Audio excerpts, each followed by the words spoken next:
Okay.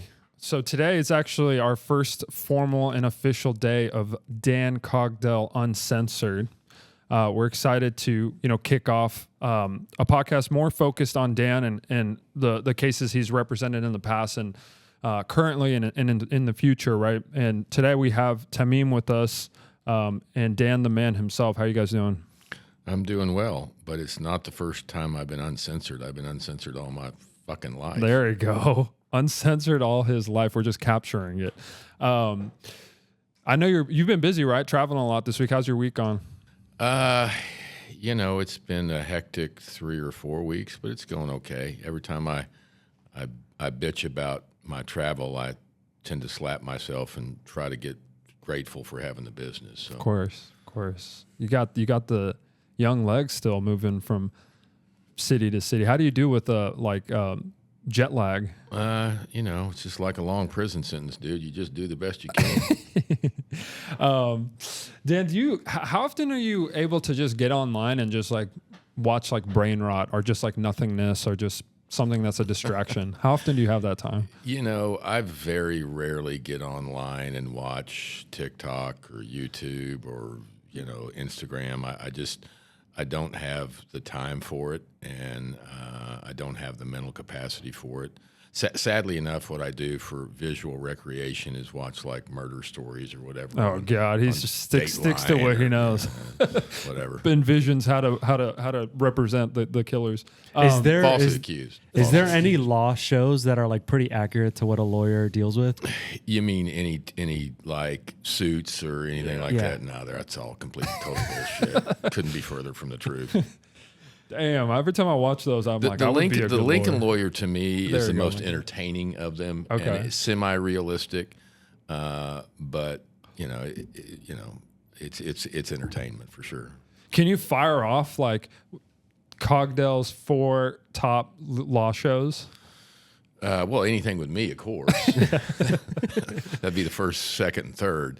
What is the one that? What was the name of your show again? Well, that represented the case, the Branch Davidian. Oh, case. that was called Waco: The Aftermath. Waco: The Aftermath. That's number 1. But in terms of shows, I like to any Dateline, any 48 Hours, any of that stuff. I'll watch it all day. I do like Suits. It's silly and it's ridiculous. I mean, the idea that a guy faked his way from graduating from Harvard and represents multi-million-dollar corporations. I'm pretty sure that wouldn't happen. But it's entertaining. Damn, it makes me feel like I could become a lawyer in a week or something if I tried hard enough. I think those shows make the everyday person feel like it's possible for them. So actually online, I asked that question about how you kind of consume anything kind of online. Right now there's a debate, Dan, and I don't know if you've had a chance to see this or talk about it with your friends, but there's a debate now. Could 100 men beat one gorilla in a fight? Bare hands, no weapons. Not a topic I've given a lot of thought to. 100 men versus one. And then right here we have a AI rendering of how it might go. As you see, the gorilla is just making men fly around, and it seems like the men have no chance. But it is a debate online: 100 men versus one gorilla. What's your thoughts? Who wins in that fight? I'm going with 100 men. I mean, it's kind of like getting lucky at closing time. If you ask enough women for their number, you're going to get one sooner or later, right? So I'm going with numbers over skill. Volume game. I love it. Kill it with volume. Any further opinions, Tamim, on 100 men versus a gorilla? Have you thought about this any further than we've talked about it? Because we've talked about it a lot now. Yeah, no. I mean, I think that if 100 men with the singular purpose of defeating a gorilla, I think they got it in the bag for sure. So Dan, you came a few weeks ago, and we discussed, of course, Epic, the case that you're representing and working currently.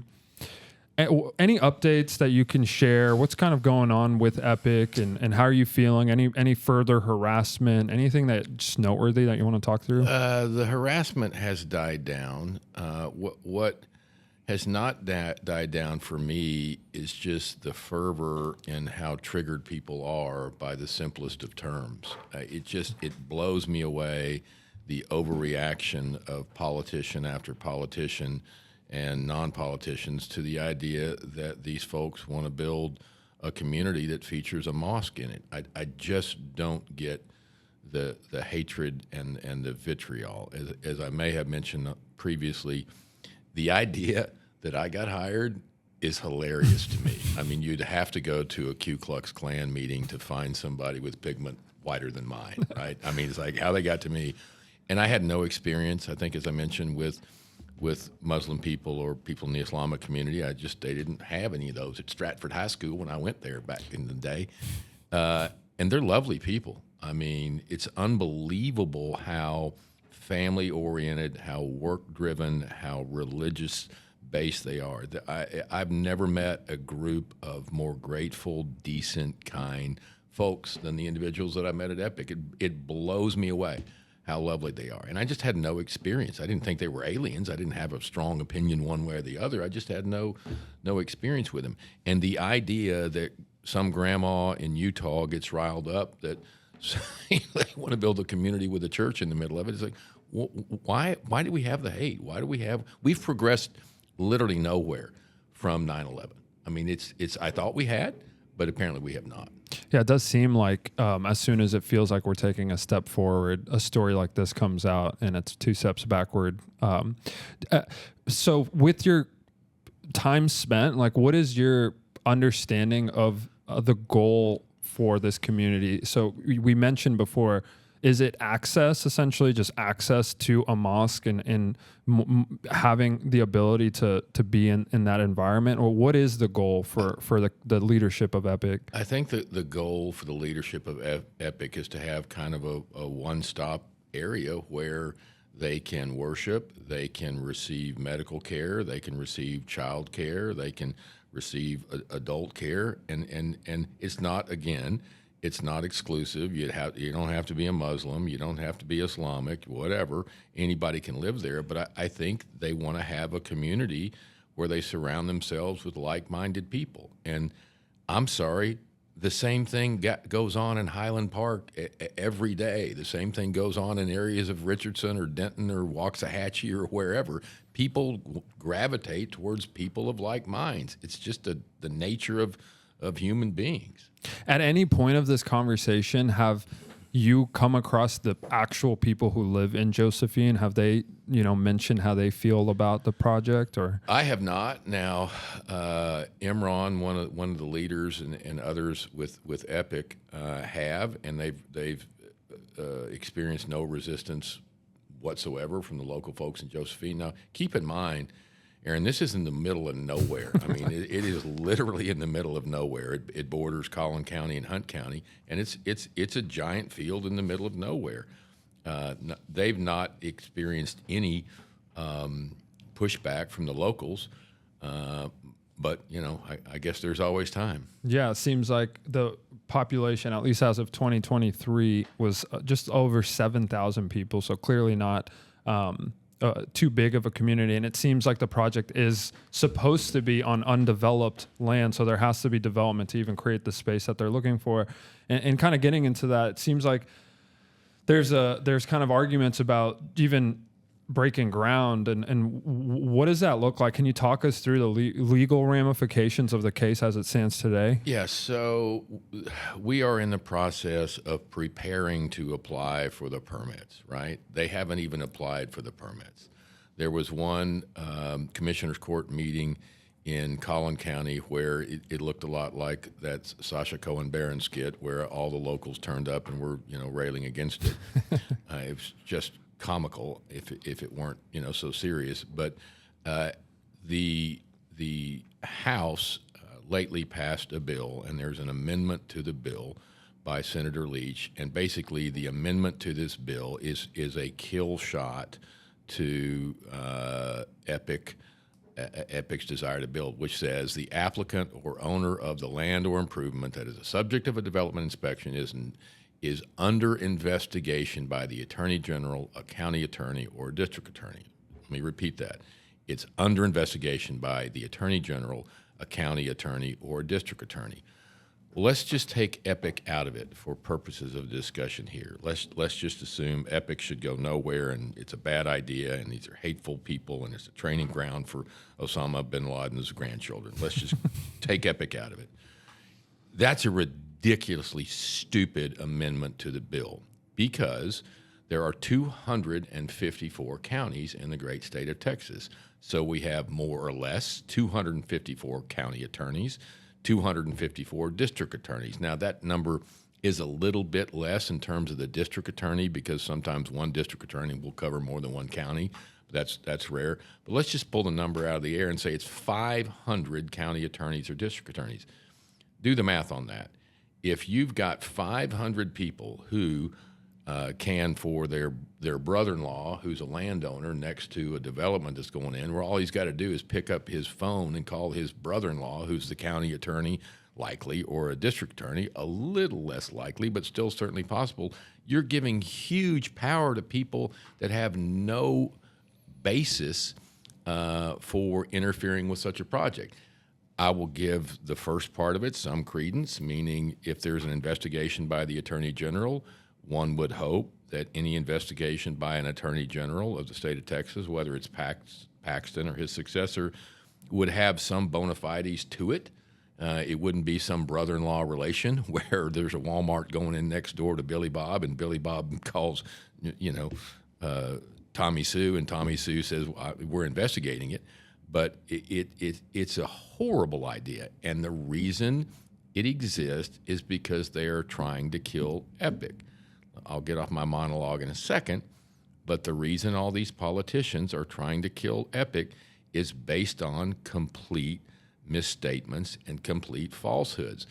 They never planned to have Sharia law take effect. They never were going to have no-go zones. All this nonsense, and we can get into that if you guys would like, but all the false information was the ground zero of all of that was this woman named Amy Meck, who's a self-described Islamophobe. I didn't know there was such a thing as a way to monetize being a self-described Islamophobe, but apparently there is. Seems like good business too.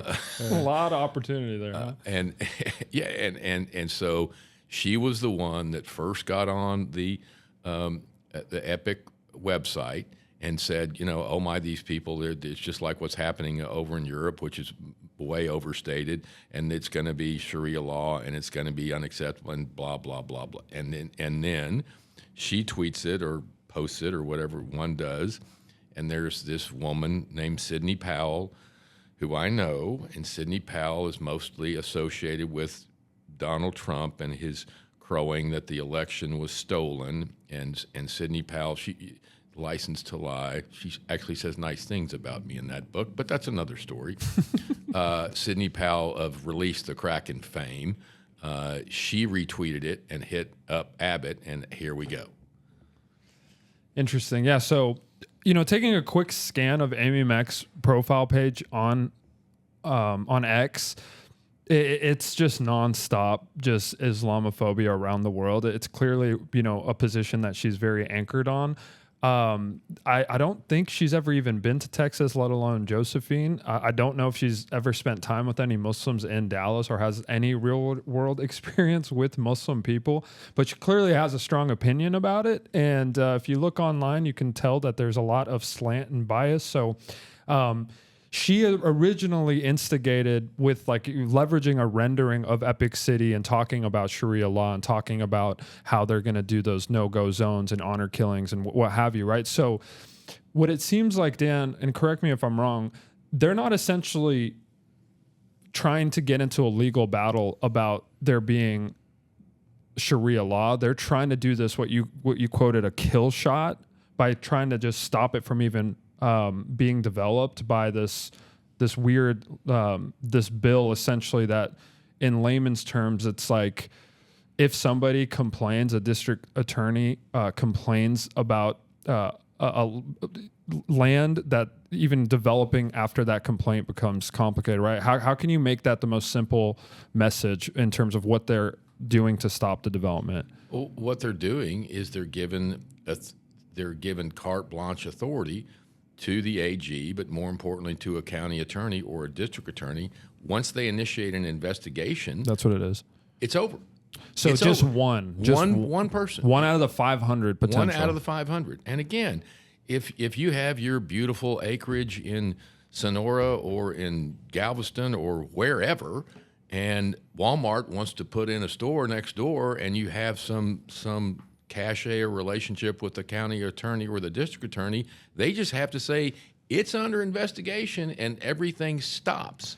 I mean, do the math on that. If Elon Musk wanted to put in a new Tesla development, if whatever. So even if it's something that could be beneficial for the community, like affordable grocery store or a car dealership with cheaper cars and nice cars, even if it's something beneficial, if a district attorney decides to start an investigation, it stops and pauses the development. Absolutely. And rinse and repeat. They could start another investigation and another investigation. The district attorney could hand it off to the county attorney.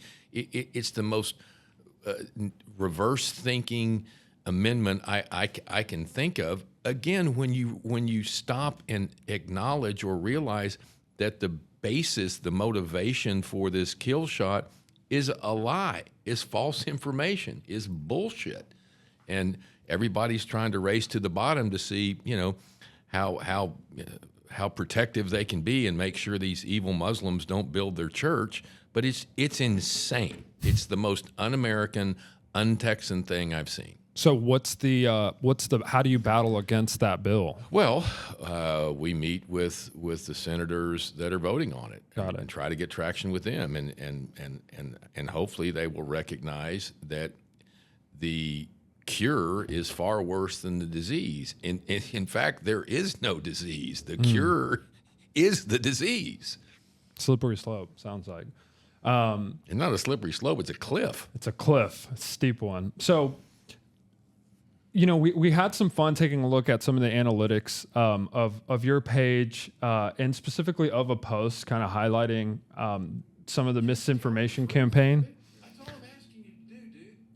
Because he is so poisoning the well for anybody that potentially might want to drink from it, right? It seems like between Epic and what's happening in San Marcos, are you familiar with what happened in San Marcos? I'm not. Okay, so San Marcos, Texas, right, where Texas State is, city of 70,000 people, identified the residents were sending 4.4 million tax dollars to Israel each year. So the city council drafted a resolution calling for the reallocation of those funds towards domestic priorities.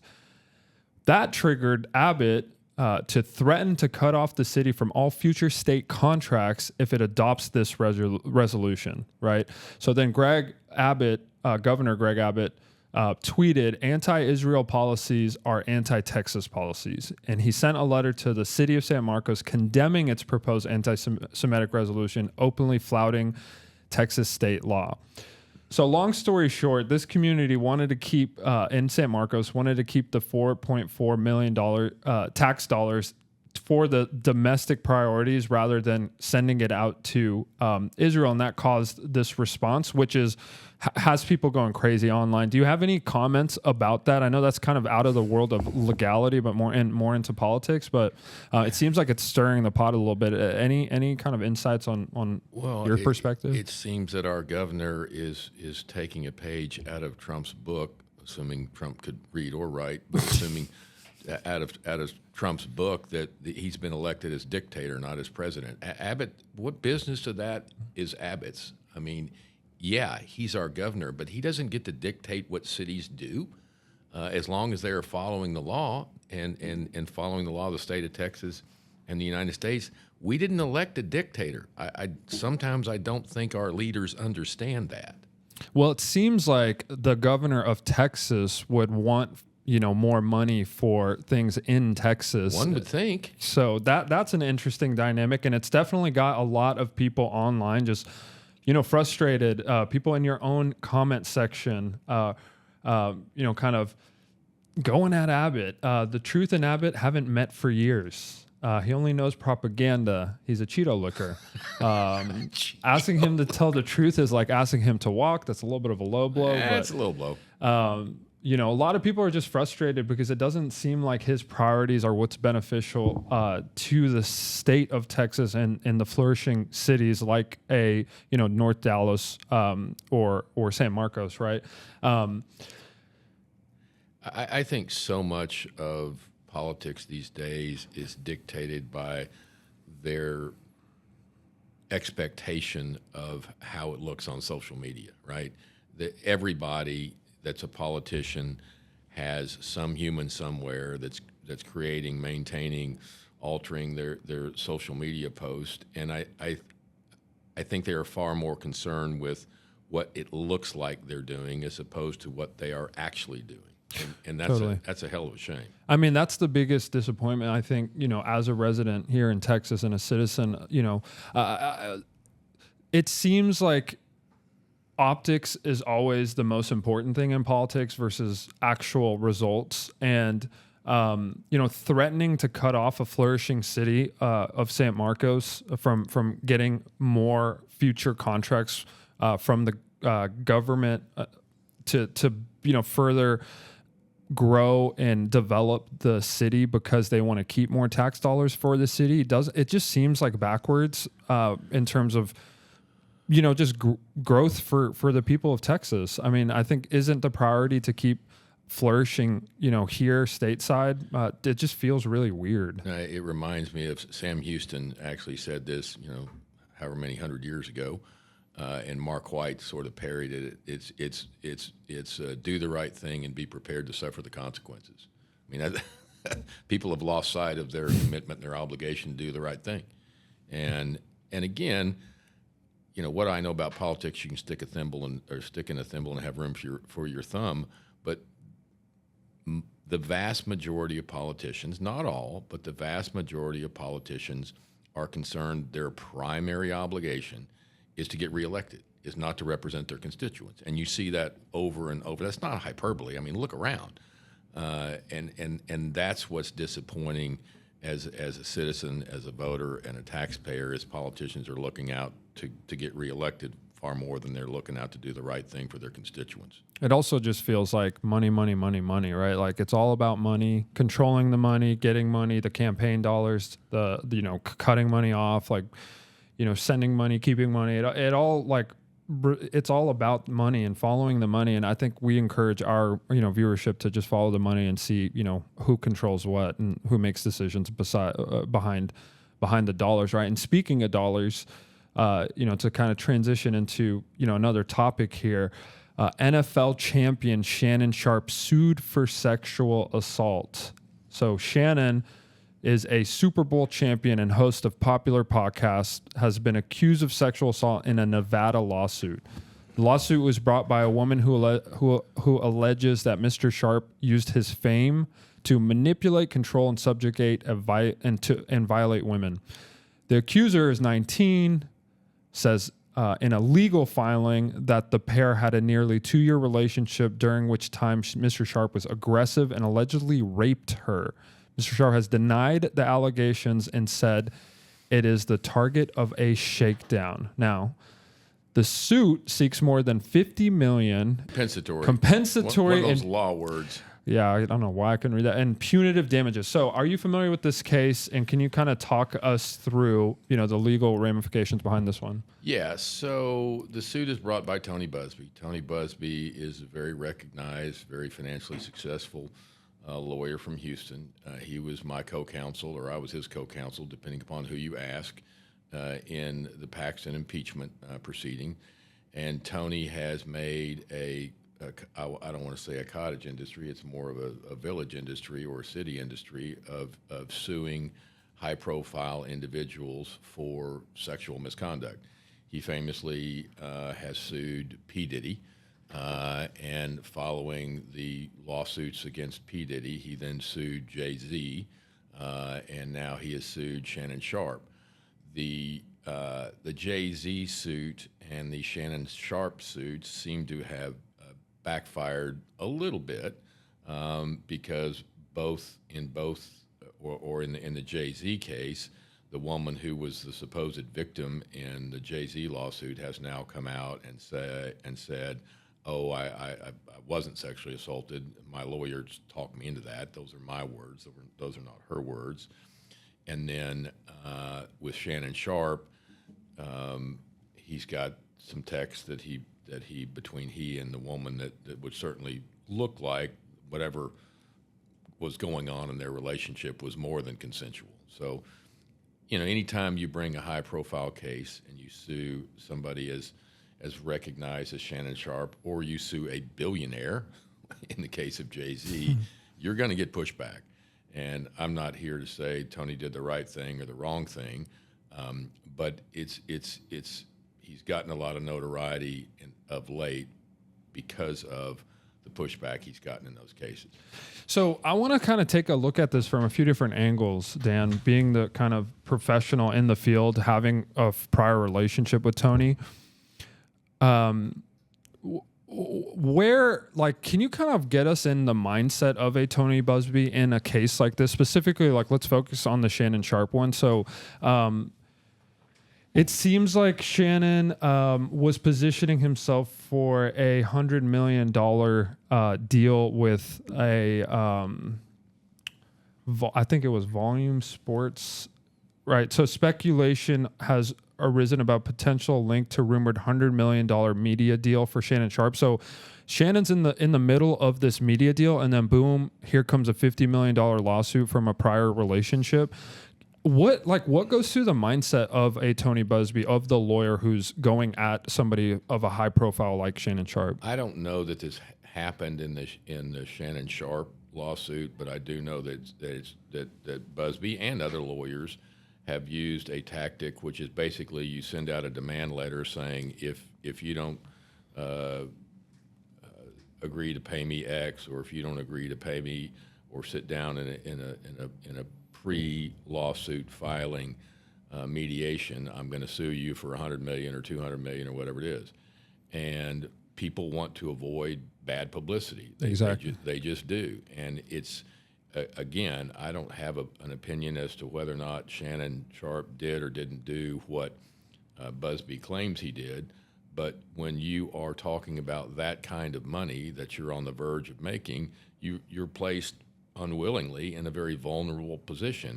If I'm fixing to make $100 million and I get a lawyer from a letter or a letter from a lawyer saying, unless you pay me $200,000, I'm going to file a lawsuit that says X, Y, or Z, I might think long and hard of paying that $250,000 or that $1 million or whatever it is to avoid, the attention and the focus. Yeah, so as it reads here, it seems like there was a mediation kind of in conversation, and there was going to be a $10 million settlement for this specific suit. So how does that look like in terms of cut for Buzbee? Like, I guess like the everyday person wants to understand like where the incentivization is for the lawyer and like what his goal is. Like mediation seems like the goal, right? Because it's like, boom, you can knock it out. But what could like a cut look like for Tony in a, let's say, $10 million settlement? Most plaintiffs' lawyers' contracts call for a percentage to the lawyer of between 30% and 50%. It's usually in the 40% without a trial number.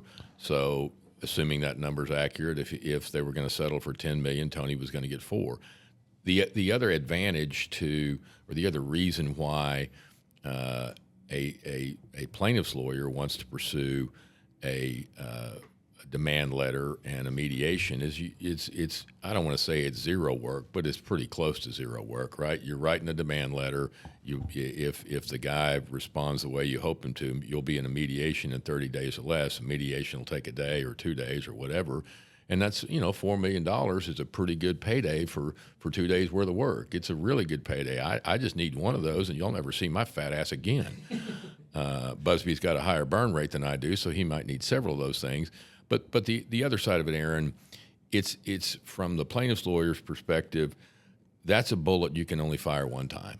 And once that round leaves your chamber, in other words, once you have filed that lawsuit, you can't take it back. And the disincentive for a Shannon Sharp or a Jay-Z or whatever to settle publicly once a lawsuit has been filed is zero. You can't settle, right? Now it's public. Now you have to do scorched earth. and Busby's a savvy guy. We agree on a few things. We disagree on a lot of things. But whatever he is, he ain't stupid. And he knows all this. He's a very experienced guy. He's made generational money. I don't know how much money Tony's made, but it's a lot more than dirty fingernail, white trash, one generation out of a trailer park me will ever make, and that's fine. But he's not stupid. So not only does he know the risk of filing a lawsuit, he's savvy enough to know the advantages of sending a demand letter and seeking mediation privately. He ain't stupid. Whatever Tony is, it ain't stupid. As a lawyer, seeing the case, would you rather represent Shannon Sharpe or the OnlyFans model? Where's the money in that? First? Well, the money's on Tony's side, right? That's a good question. So when you represent a celebrity, look, there's a reason Dan's Law Shop and Muffler Repair Center, where I office, we got 2.5 lawyers, right? We're a small shop. And no matter how many cases I get, I can only bill so many hours, right? I can only bill 16 hours a day or 10 hours a day or whatever. And 16, damn. There's only one of me, thank God. But the point is, the Shannon Sharps of the world or the Jay-Z's of the world, they're going to be represented by big boy law firms, tall building law firms, right? They're going to be represented by Quinn Emanuel or Kirkland Ellis or all these really sophisticated white-collar, white-shoe firms. And while, on the surface, Busby taking 40% and getting $4 million is a really good payday, historically that's true. But if you got Shannon Sharpe as a client or you got Jay-Z as a client, you're going to release the hounds. You're going to have 15 associates working on that case 24/7, 365. You're going to have 4 partners. You're going to have a partridge in a pear tree. You're going to be billing $2 or $3 or $4 million a month, right? I mean, you're going to be billing huge numbers. So everybody gets fat out of the deal. The plaintiffs' lawyers and the big firm lawyers, everybody loves those sensational cases with wealthy individuals involved because everybody's getting rich, literally. Got it. So knowing the case, would you prefer to be on one side or the other? Well, the plaintiff's lawyers, a good plaintiff's lawyer will take home more money than a good civil defense lawyer. That's just a fact. And while, a Kirkland Ellis partner or a Quinn Emanuel or these big, those guys might make $5, $8, $10 million a year. Don't get me wrong. That's a lot of money, right? Mm-hmm. But a Tony Busby or another prominent lawyer, plaintiff's lawyers, Kurt Arnold or Jason Idkin or whatever, those guys, they don't make $5 or $8 million a year. They're going to make 50 or 100. They're going to make generational money. So it looks like Lanny Davis is Shannon Sharpe's lawyer. Are you familiar with him? I know of him. I don't know him. Yeah, so it looks like he was also hired by Michael Cohen back in 2018 to represent Cohen in his testimony before Congress regarding President Trump. So that's very interesting. It's like a battle of the giants, right? Like oftentimes, are you oftentimes in the courtroom when you're going against another, lawyer? Is there a relationship there? Or you guys usually like, what's that competitive dynamic look like? Are you trying? Obviously, you want to win your case, but what does that look like when you're actually in the courtroom across the room from another high-profile guy? If you're asking me, Aaron, how scorched earth I'm going to get, the answer to that is it depends. And look, I think any lawyer with any sense will tell you they'd rather have a good lawyer on the other side, a guy who's knowledgeable and smart and efficient and effective, than some nutcase. I've tried a few hundred trials. At the end of most trials, I walk away thinking, look, I don't agree with that person, what they were saying or necessarily what they were doing, but I see where they're coming from. They were on the opposite sides. They treated me professionally. They were ethically appropriate. They were decent, in off hours. 90% of the time, I walk away thinking, okay, that's a class act. That's a good opposition. 10% of the time, do I think they're unremarkable in a commode? Of course I do, because a lot of people are. But generally, by the time you get to my station in life and you're representing the kind of people that I represent, I'm dealing with very effective, very knowledgeable, very professional opposition, and that's totally fine with me. I'd much rather deal with a skilled prosecutor or a skilled adversary than a truck driver. So do you watch the tape like a UFC fighter or a boxer before they get into a fight? They watch, their team and the fighter themselves will watch film on their opponent to pick up on tendencies. When you're going into the courtroom, are you like familiar with your opponent? Sure. Do you watch the tape like that? Is that more important, or just the case and the facts? Like how do you what's the formula? Both, but people are creatures of habit, so I find out as much as I can about the opposition. Is he going to bend the truth? Is he going to be a chicken shit, or he or she going to be a chicken shit? Are they good in jury selection? Are they good in opening statement? Are they good in closing? Are they good in cross? Everybody's got a reputation.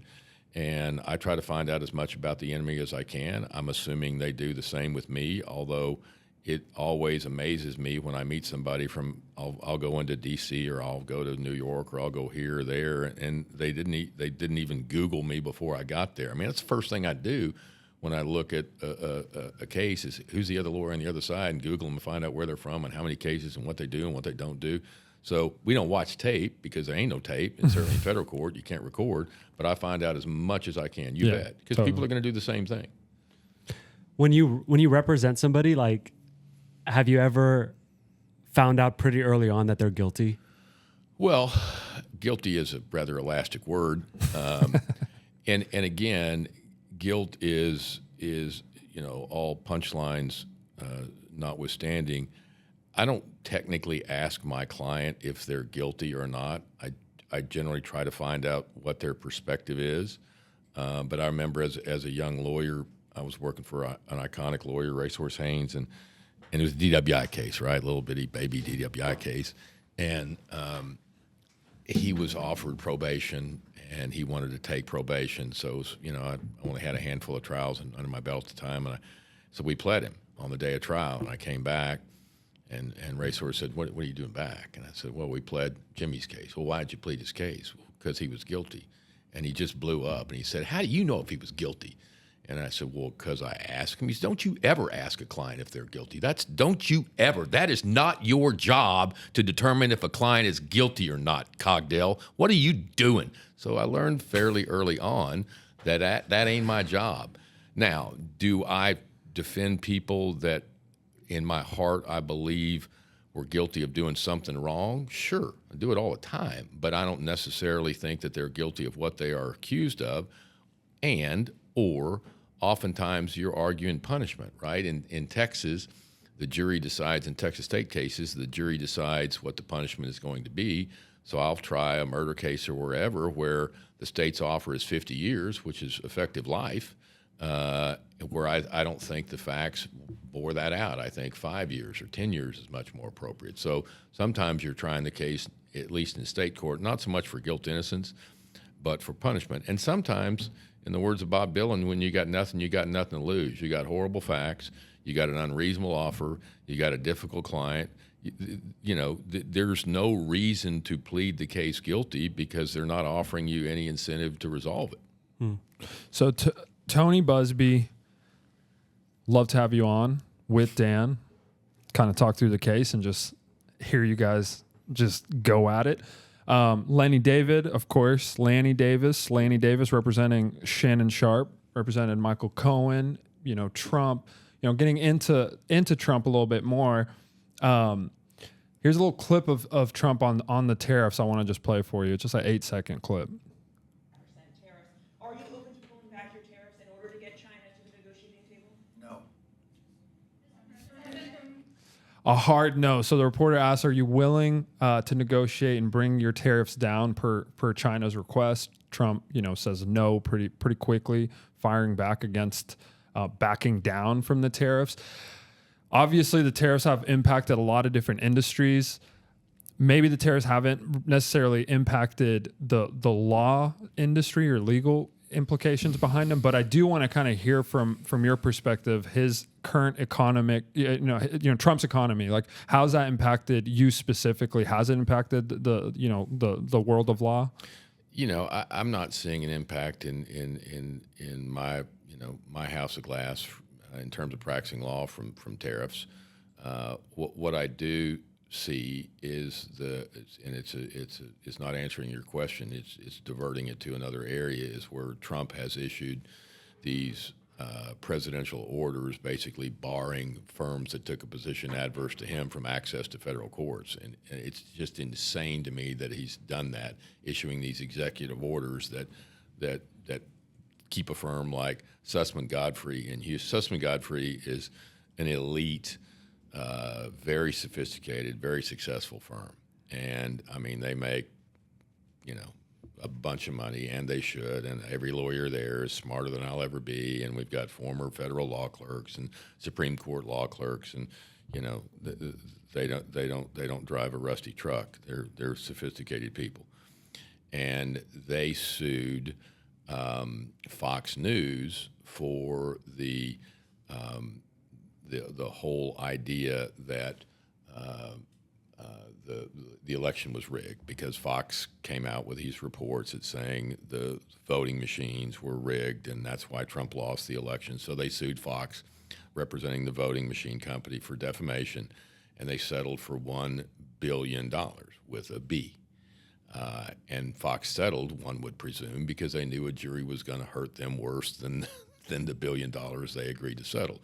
Well, earlier this year, Trump issued an executive order banning Sussman Godfrey banning every Sussman and Godfrey lawyer from appearing in a federal building, which is insane. The idea that he thinks that he can get away with that is just shocking. Several firms that he's brought these executive orders against have cut a deal, but it's the most draconian thing I've ever seen in terms of its impact on the practice of law. It's scary as hell. I'm going to play a quick clip kind of highlighting what Dan just talked through. The president has named who was willing to appear on 60 Minutes.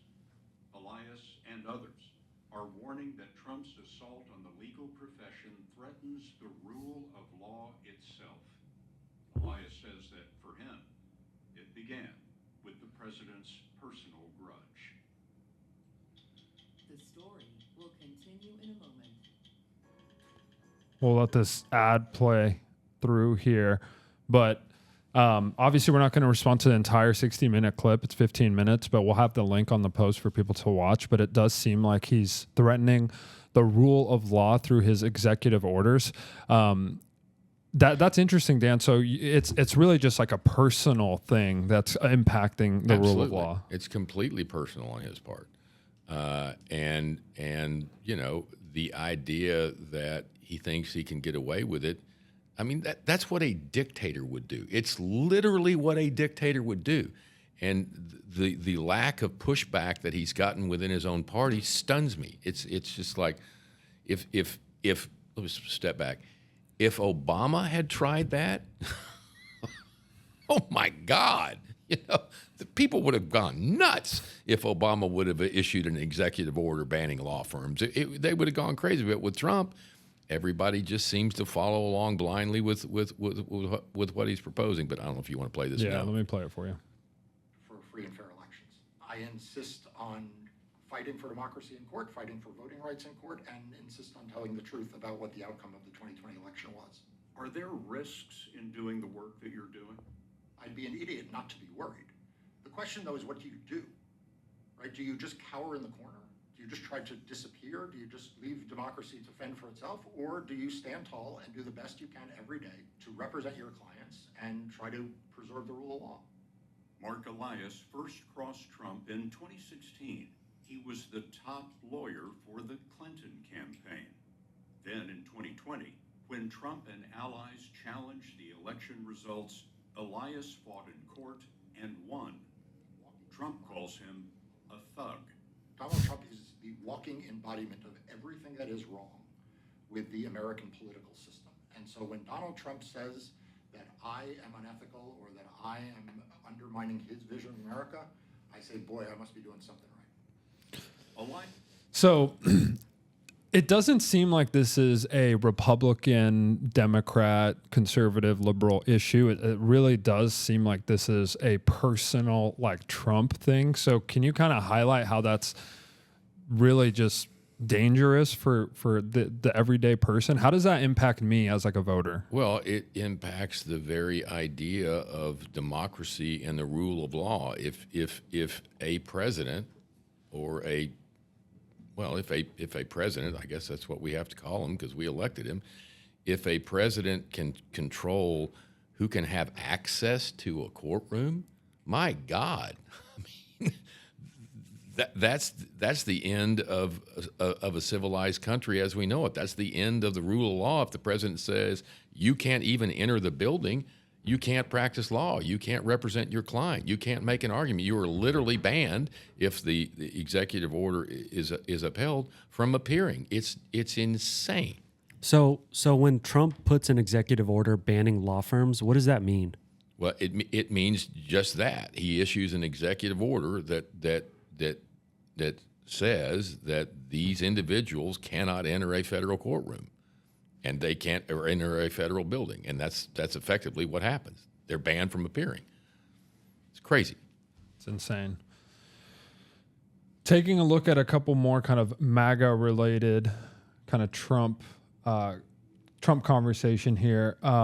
Although the tariffs haven't necessarily impacted your business, do you have kind of an opinion on what his game plan and roadmap is there, kind of stepping out of the legal office here and just more?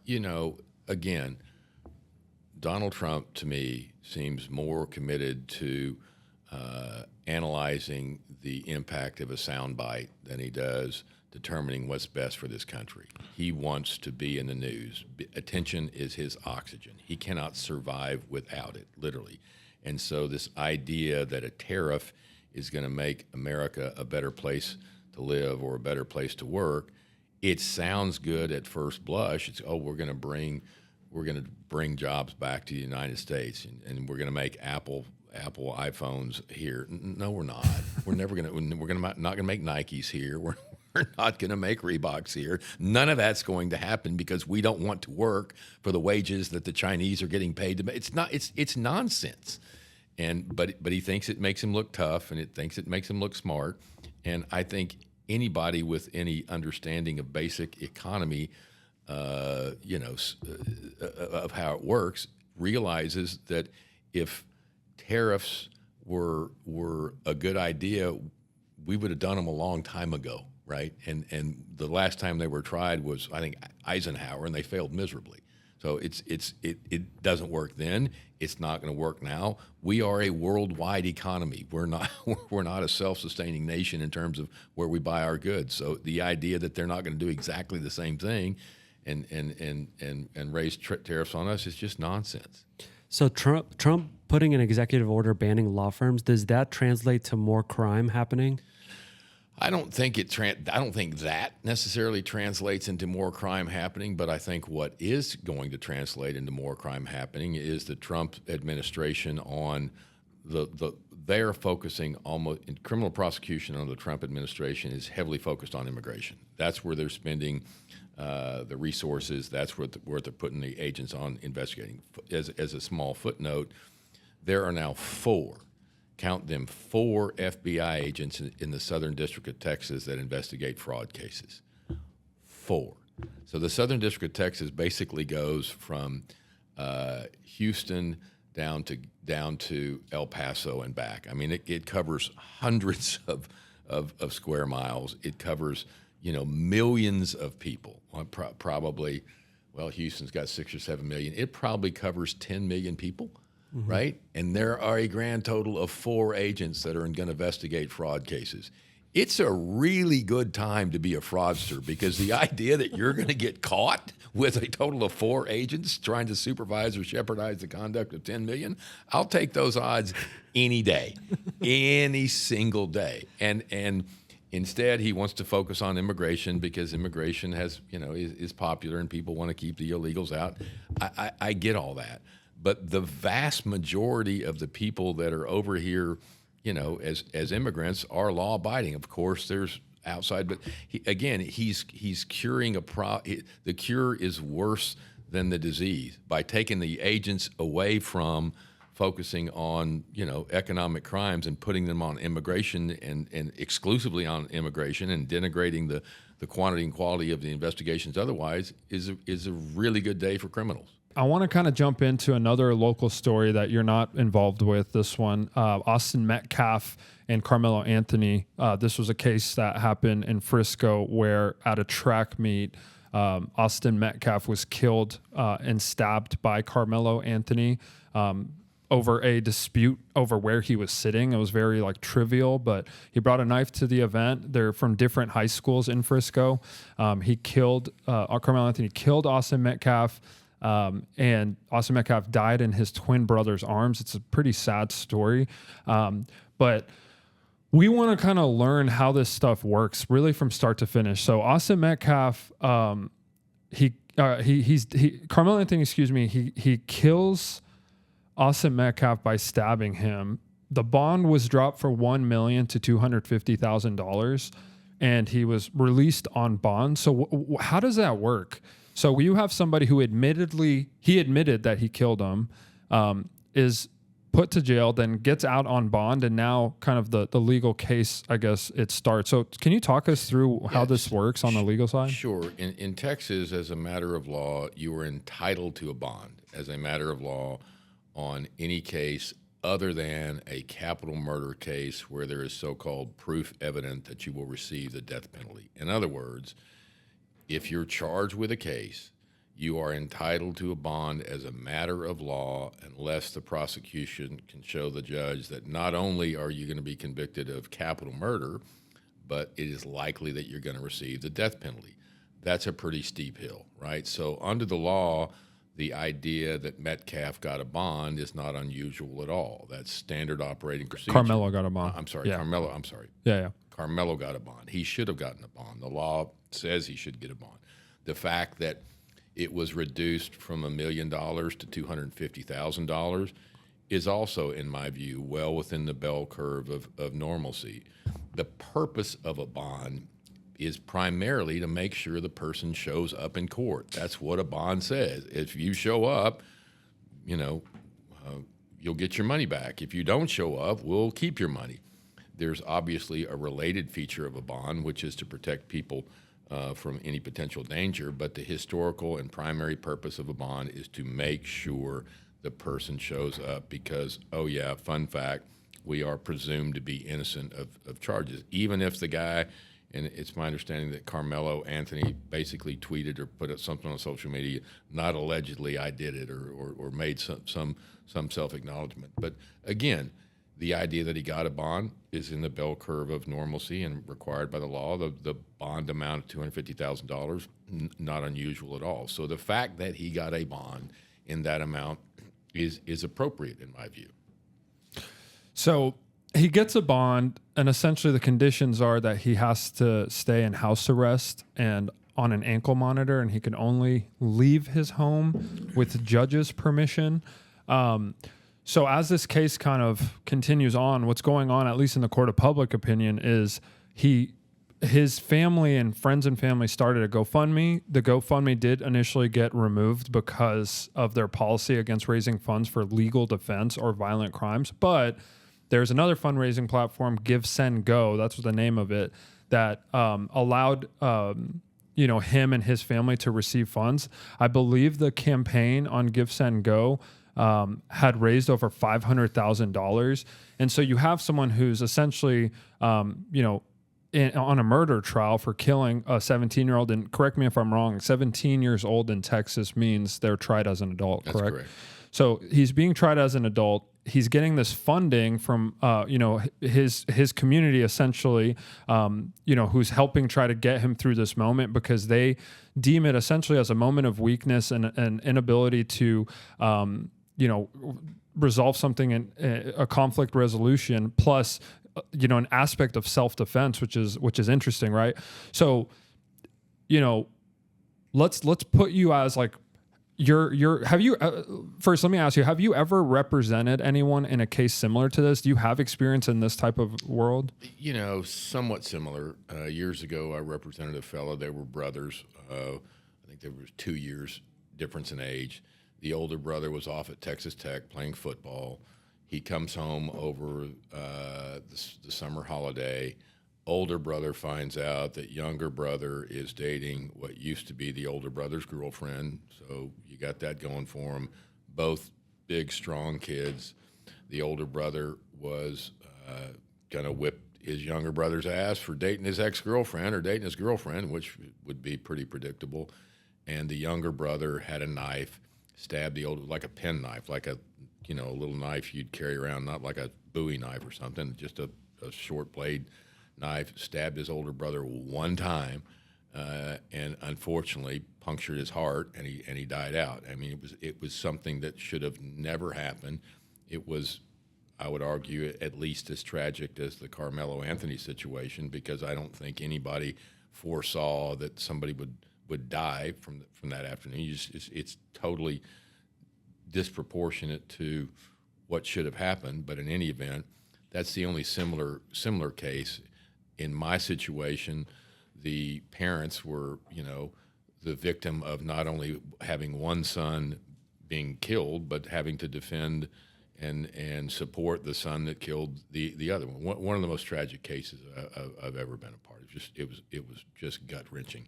At the end of the day, the younger brother, who was charged with murder, ended up getting deferred adjudication, which is a type of probation that if you successfully complete, the case gets dismissed and he ends up with no conviction. He successfully completed his terms and conditions of probation. The case ultimately got dismissed, and it was a great result. But it's just a horrible tragedy for the family. The father of the two boys died later from ALS. I mean, it was just a, my God, sort of horrible situation that family went through. I'm no doctor, but I got to think the ALS was, if not caused by, certainly aggravated by the stress of going through that. So it was just a horribly tragic situation. It's not analogous on all fours to the Carmelo Anthony situation, but it's equally tragic. So it's tragic, but from the lens of like a defense attorney, is there grounds from the information, of course, that you have, which of course you're busy and it's limited. It's not like you're highlighting and covering this closely. Are there grounds for self-defense in a case like this? Look, I don't know. And I hate Monday morning quarterbacks that come in and tell me what I should have been arguing or how I should have done it differently when they don't know Sikkim from Kabir about the facts of the case. And I'm reluctant to give my 2 cents worth beyond stating the obvious. But the obvious to me is this. A person's brain is literally not fully formed, particularly males, until their mid-20s. I mean, it takes a long time for your physical maturity to catch up with your emotional maturity, rather to catch up with your physical maturity. And we did, I don't want to speak for you guys, but I did some really stupid things. I still do, fun fact, but you don't realize the long-term effects of some of your actions, or you don't fully realize them, or you can't control them until you're much older. I feel terrible for both families. I mean, I don't know anything about the history of Carmelo Anthony. I haven't heard that he's got a violent history or ever been charged with anything. I think he was a kid, by all accounts, who was another, went to another school and was running track and was probably a pretty damn good kid before this. And did he have the necessary conflict resolution skills to do better? I don't know, but I feel terrible for both of them. If you get stabbed or bitten by a dog or hurt in a car accident, and it's been like several weeks before you contact a lawyer, is it ever too late to contact a lawyer? No, as long as you're within the statute of limitations, which is generally on personal injury cases 2 years. But it's never too late, but it's never too early either. In any situation, whether it's a personal injury case or a criminal case or just an ordinary civil suit, whatever, the sooner you get with a lawyer, the sooner you're going to get adequate advice and appropriate advice. What's that look like when I'm looking for representation and I'm reaching out to Cogdell Law? How do you position yourself as representation? Well, what I would want to know if I were a consumer of legal services is, first and foremost, is the lawyer I'm interviewing trustworthy, right? If they're not trustworthy, I don't care about their skill set. I don't care about their connections. I don't care about their history. Are they trustworthy, right? So thing number one to me is whether or not the lawyer is truthful, trustworthy, and enjoys a reputation as an honest lawyer. Because a lot of lawyers are very honest. We got some out there that aren't. Behind truthfulness and honesty, I want skill set. I want experience. I don't want weeks or months or years of experience. I want a decade. If I have cancer, I don't want a fifth-year oncologist. I want a 15-year oncologist. I probably don't want a 50-year oncologist because at some point, your capacity diminishes. But I want somebody with a decade or more experience. The third thing I want is somebody that with a not only experience but a proven track record of getting me the kind of results that I think I'm warranted in that particular case. So, reputation, skill set, experience. So, Boom. Does that first call cost money for the person who's trying to figure out whether or No. not he has a case? no, I don't. I've never charged a consultation fee, and frankly, if people ask me if I charge a consultation fee, I probably don't want to meet with them. I might, but all they're trying to do is window shop for who's the cheapest lawyer, and I don't want to ever be the cheapest lawyer in the room on any case at any time. Well, of course, you get what you pay for, so that's important. But Dan is open to consultations, and we'll take them on. And Now that said, I do get frustrated with clients that I meet with or call that are unwilling to tell me what time it is. Instead, want to build the watch that their grandfather gave them and tell me how they lost it. I mean, when you're talking with a lawyer, get to the point. With a lawyer, just like anybody else, time is literally money, and sometimes you'll spend 20 minutes with a person trying to extract what they need when you're not the right person. Or I spent 30 minutes with a woman yesterday on a matter, which, bless her heart, she was nice. We're talking fees at the very end. She said, "Well, I just filed bankruptcy. I don't have any money to hire a lawyer." And I didn't lash out at her, but I'm thinking, I don't call Ferrari of Houston and say, "Hey, I just filed bankruptcy. Can I swing by and get a yellow one?" That's just not what you do. that's great. Are there cases similar to a? I guess just to loop it back to the Shannon Sharp, the OnlyFans model Busby case. I'm assuming Busby's, an expensive guy himself. So the OnlyFans model is, let's say they don't win this settlement or no money comes their way. She's still paying for his services based off like the time, or how does that work? No, those are contingency fee cases unless he recovers something he didn't get paid. Okay. So she has nothing to lose, and Tony, bless his heart, whether you like him or you dislike him, those cases are very expensive to prosecute, and you can spend, particularly in the more sophisticated PI cases where you've got, let's take Shannon Sharp and the OnlyFans model out of it. Where you've got a blow up of an oil rig where you have to hire experts and you have to hire physicians and you have to hire, people that can do life planning and show what he was going to earn. I mean, those you can spend $200,000, $300,000, $400,000, $500,000 easy on a complex personal injury case to prove all that stuff up. But they ain't cheap to prosecute. Now the OnlyFans stuff, not in the same zip code in terms of the expenses, but you have reputational risk. You have real cost of depositions and trying to travel and all that stuff. So it ain't free. I'm curious to know, you spoke on one sad case that you represented. Do you have another one in mind that's like one of the saddest cases that you've represented? Probably the saddest case I ever tried was a kid named David Graham. It was called the Texas Cadet Murders. So they were two kids that went to high school outside of Dallas. And he was a senior at one high school. Diane Zamora was his girlfriend at another high school. He went to a track meet, supposedly had a relationship with a third girl, Adrienne Jones. And when Diane Zamora found out that David had been unfaithful, she came up with the idea that they were going to kill her. That the only thing that would satisfy Diane Zamora was the death of of Adrian Jones. And sure enough, that's what happened. Adrian Jones was murdered. My argument was that Diane Zamora was the instigator and the more responsible. The state tried them both separately, and they were both convicted and given automatic life sentences. But in the trial of Diane Zamora, they argued that David had had a sexual relationship with Adrian Jones. In our trial, they said no, that he didn't have a sexual relationship with Adrian. He just bragged about it, whatever. But the idea that one young lady who was 17 was murdered over that, and two kids, David was at the Air Force Academy and Diane was at the Naval Academy, and two of the best and brightest kids you'll ever meet, and 3 lives and 3 families absolutely destroyed, and none of it had to happen. I mean, it was just the most senseless and sad thing I've ever been a party to.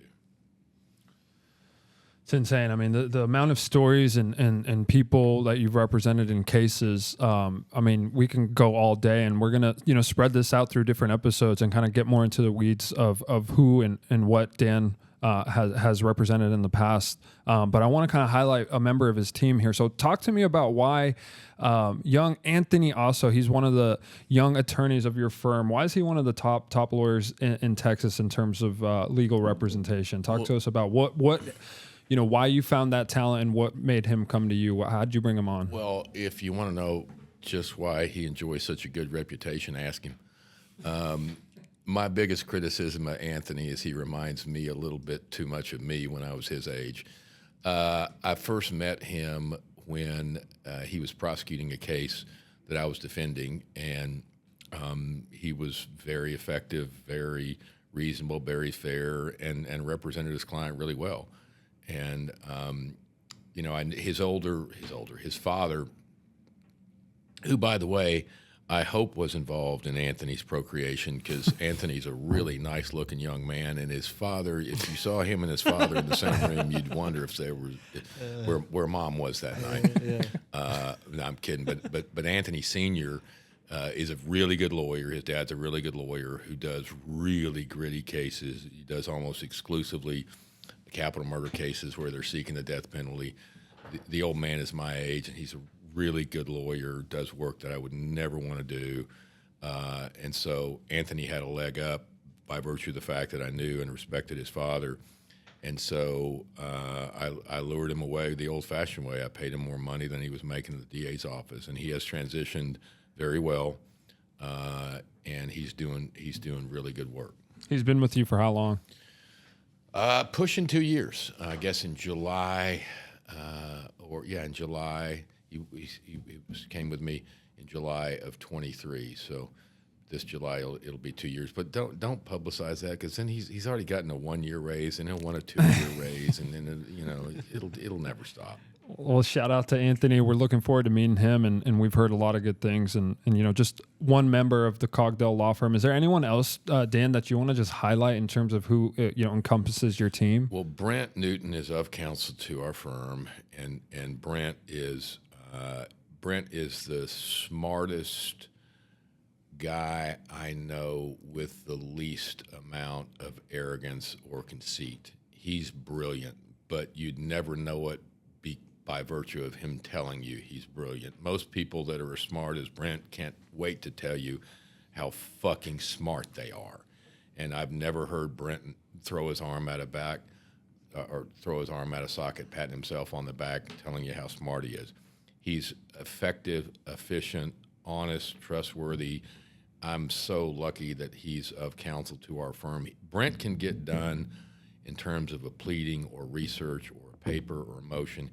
He can do in a day what would take me 2 weeks, and I'm not embellishing that. The guy's just a rocket in terms of his efficiency and his effectiveness. And I tried to hire him 20 years ago.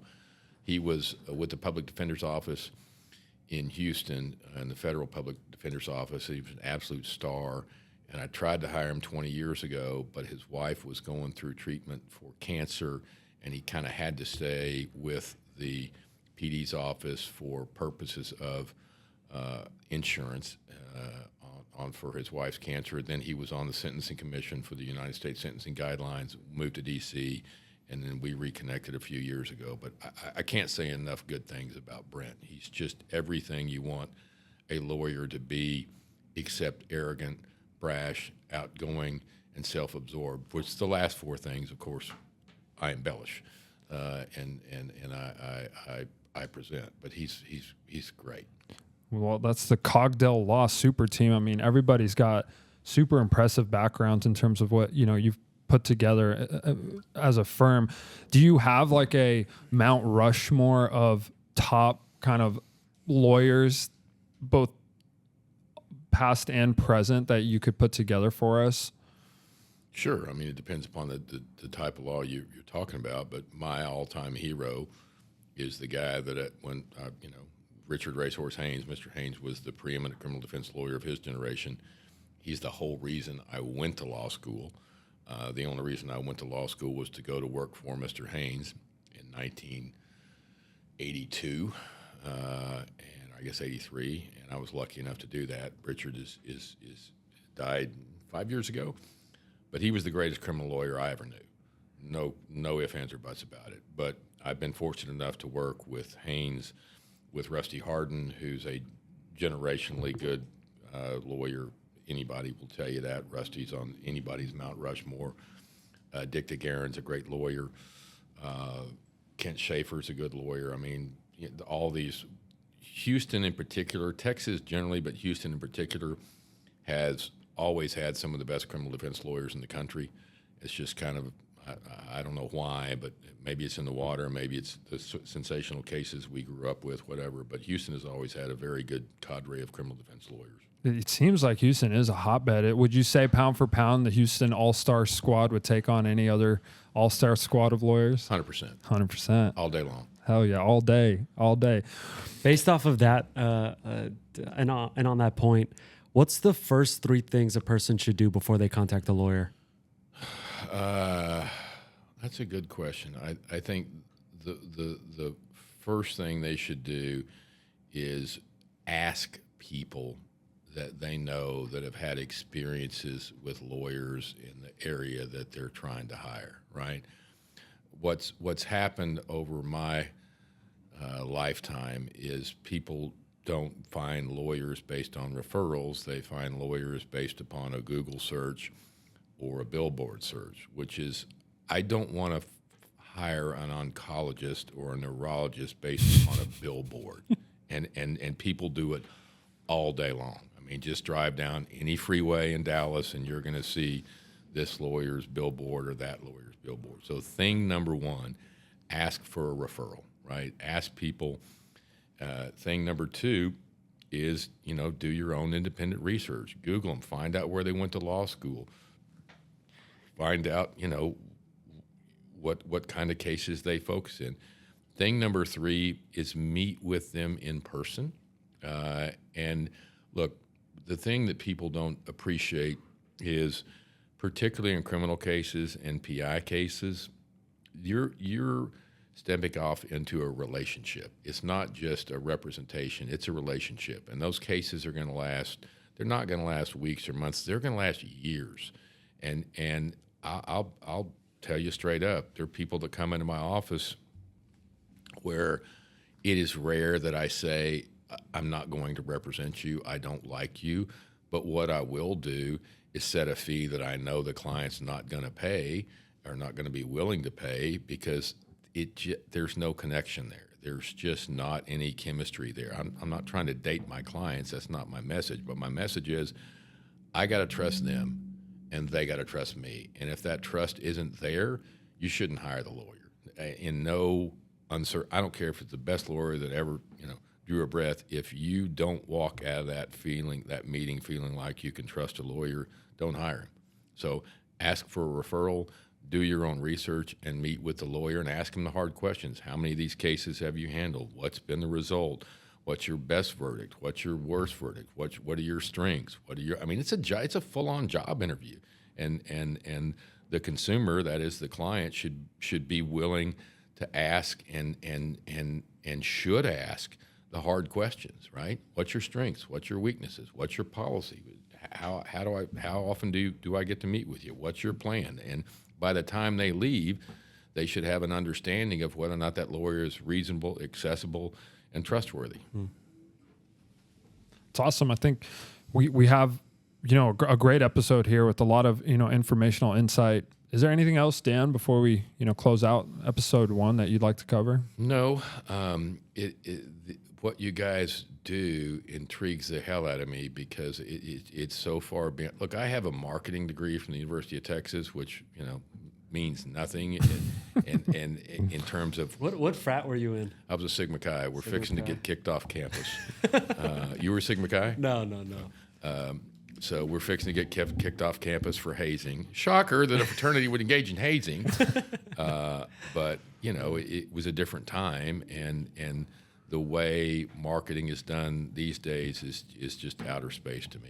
I don't have a clue as to how to do it. No, we have a bunch of good clips from this episode, and I'm excited to do the next episode. But to stay on the hazing, not trying to rat out any of your boys, but do you have any sort of hazing that you went through that you're able to share with us? Yeah, 100%. So and we're talking 1979. And the basement of the Sigma Chi house in 1979, we had, I think, 28 pledges in my class. So there were 28 of us.